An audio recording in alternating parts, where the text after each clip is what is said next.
இப்போது நம்ம ரிசீவ் பண்ணதுக்கப்புறமா ஒர்க் ஃப்ளோ எப்படி இருக்குன்னு பார்ப்போம். இப்போ ரிசீவ்டு ஸ்டேட்டஸ் ஒரு ரெக்கார்ட் நம்ம கிரியேட் பண்ணணுமோ அது டைரெக்டாக டிஃபால்ட்டாக வந்து ரிசீவ்டு ஸ்டேட்டஸ் தான் வந்துடும். இப்போது நம்ம இதை வந்து ரெடி பண்ணுறதுக்கு எடுக்கிறோம் அப்படின்னா அப்டேட் கொடுத்துட்டு இன் ப்ராசஸ்ங்கிற இதில் அப்டேட் பண்ணிக்கலாம். இப்போது இன் ப்ராசஸ்னு மாறிடும்.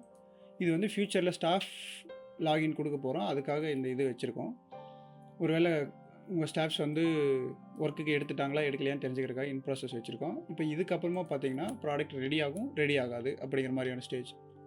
இப்போ ரெடி ஆயிடுச்சு அப்படின்னா இப்போ எஸ்டிமேட்டில் நம்ம என்ன காஸ்ட்டு கொடுத்துருக்கோமோ அந்த காஸ்ட் இங்கே டிஃபால்ட்டாக ஃபிக்ஸ் ஆயிரும். இப்போ நம்ம ஒரு ப்ராப்ளம் சொல்லியிருப்போம், ஆனால் கழட்டி பார்த்ததுக்கப்புறமா அதில் வேறு ஏதாவது ப்ராப்ளம் இருக்கும், இல்லை எக்ஸ்ட்ரா ஒர்க் இருக்கும். அப்போ வந்து அடிஷ்னலாக காஸ்ட் ஏதாவது சேர்ந்துருந்தது அப்படின்னா இந்த இடத்துல வந்து ஃபைனல் ரிப்பேர் காஸ்ட் இப்போ 2500 எஸ்டிமேட் சொல்லியிருக்கோம். 2500 வந்ததுன்னா நீங்கள் அப்படியே அப்டேட் ஸ்டேட்டஸ் கொடுத்துக்கலாம். இல்லை எக்ஸ்ட்ரா ஆயிருக்கு அப்படின்னா 2800 எக்ஸ்ட்ரா ஒரு 300 வந்திருக்குன்னு இந்த மாதிரி ஆட் பண்ணிவிட்டு நீங்கள் அப்டேட் ஸ்டேட்டஸ் கொடுத்துட்டிங்கன்னா ரிப்பேர்டு அப்படின்னு மாறிடும். இதுக்கு அடுத்து ரிப்பேர் பண்ணியாச்சு அப்படின்னா இப்போ கஸ்டமருக்கு தெரியப்படுத்தணும். அப்போ வந்து நீங்கள் டேரெக்டாக இங்கே வாட்ஸ்அப்பை கிளிக் பண்ணி அவங்களுக்கு வாட்ஸ்அப்பில் ரெடி ஆகிடுச்சு, நீங்கள் வந்து கலெக்ட் பண்ணிக்கலாம் அப்படிங்கிற ஸ்டேட்டஸ் இது வழியாக நீங்கள் சென்ட் பண்ணிக்கலாம்.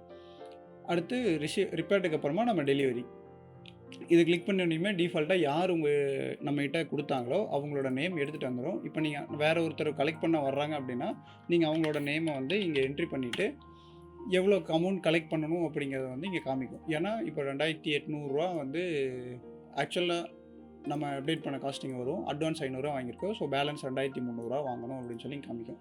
ஸோ இங்கே 2300 இப்படி கலெக்ட் பண்ணிவிட்டு நீங்கள் அப்டேட் ஸ்டேட்டஸ் கொடுத்துக்கலாம். அப்படி இல்லை அந்த கஸ்டமர் வந்து இப்போ வந்து டிஸ்கவுண்ட் கேட்குறாங்க அப்படின்னா 2200 போட்டுட்டு 100 டிஸ்கவுண்ட் பண்ணியிருக்கோன்னா அப்டேட் ஸ்டேட்டஸ் கொடுக்கும்போது அப்ளையா டிஸ்கவுண்ட் அப்படின்னு கொடுத்தோன்னா இதோட முடிஞ்சிடும். இப்போ பிரிண்ட் அவுட் கொடுத்தோம் அப்படின்னா ரெசிப்ட் பிரிண்ட் ஆகி வரும். அவங்களுக்கு இன்வாய்ஸ் கொடுக்குற மாதிரி இருந்தால் கொடுத்துக்கலாம். இப்போ பார்த்தீங்கன்னா 2800 ஆக்சுவல் காஸ்ட்டு 2700 வசூல் பண்ணியிருக்கோம், 100 டிஸ்கவுண்ட் கொடுத்துருக்கோம் இப்படிங்கிற மாதிரி வந்துடும். இதுவே வந்து நம்ம இப்போது நாட் ரிப்பேர்டு அது ரெடி ஆகலை அப்படின்னா ஃப்ளோ வந்து வேறு மாதிரி இருக்கும். அதுக்காக ஒரு சின்ன டெமோ மட்டும் பார்த்துடலாம்.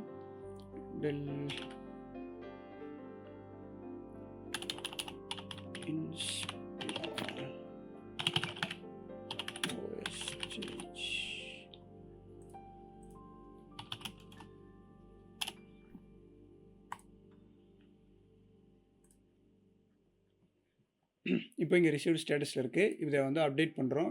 வழக்கம் போல் இன் ப்ராசஸ் மாற்றிடுறோம். இந்த இடத்துல வந்து ரிப்பேர்டபெல்லாம் நாட் ரிப்பேர்ட். இப்போ அதை வந்து ரெடி ஆகலை, நம்ம ரிட்டர்ன் கொடுக்குறோம் அப்படிங்கிற மாதிரி இருந்தால் சர்வீஸ் அண்ட் டயக்னோஸ்டிக் சார்ஜ் நம்ம ஓப்பன் பண்ணி பார்த்து ஒரு பேசிக்கான சர்வீஸ் சார்ஜ் வாங்குவோம்.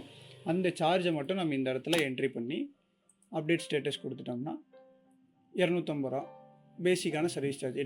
எஸ்டிமேட் 2500 சொல்லியிருக்கோம். ஆக்சுவல் காஸ்ட் வந்து 2500 நாட் ரிப்பேர்டுங்கிற ஸ்டேட்டஸில் இருக்குது. இப்போ அப்டேட் கொடுத்துட்டு யார்கிட்ட எப்பவும் போல் டெலிவரி கொடுக்குறோமோ அதை கொடுத்துட்டு எவ்வளோ அமௌண்ட் கலெக்ட் பண்ணிவிட்டு அப்டேட் ஸ்டேட்டஸ் கொடுத்துடலாம்.